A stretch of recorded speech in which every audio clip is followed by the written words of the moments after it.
জিয়া পরিবার নিয়ে আমি কিছু কথা বলতে চাই, আপনাদের মাঝে উত্থাপন করতে চাই। আমার হইল অভিযোগ, জিয়া পরিবারের আওয়ামী লীগ দোসররা এই দেশের তারেক জিয়া এবং কোকরে এরা চাইছিল এই দেশ থেকে, আওয়ামী লীগের দোসররা এই দেশ থেকে তাদের নির্মূল করার জন্যে।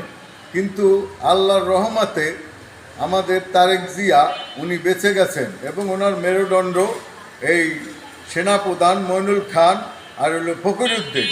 কিন্তু ওনারা তাকে নিয়ে মেরুদণ্ড তার কোমরের হাড্ডি ভাঙ্গা দিছে।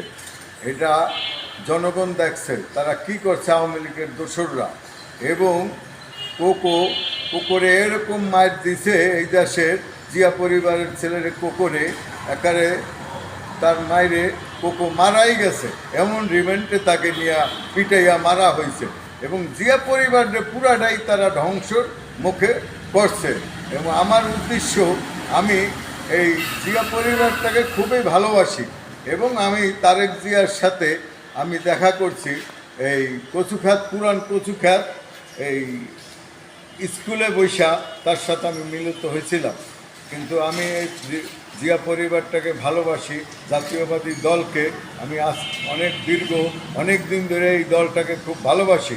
এবং তারেক জিয়া এই দেশের আমাদের আপোষের নেত্রী বেগম খালেদা জিয়া, উনি আমার মায়ের সমতুল্য। আশা করি আমার এই বক্তব্যগুলা আরও ভিডিও করিয়া আপনারা দেশবাসীর কাছে এই কথাগুলা সবার কাছে পৌঁছায় দেবেন। জাতীয়বাদী দলের এই দলটাকে আরও শক্তিশালী করে আপনারা আরও মজবুত করেন।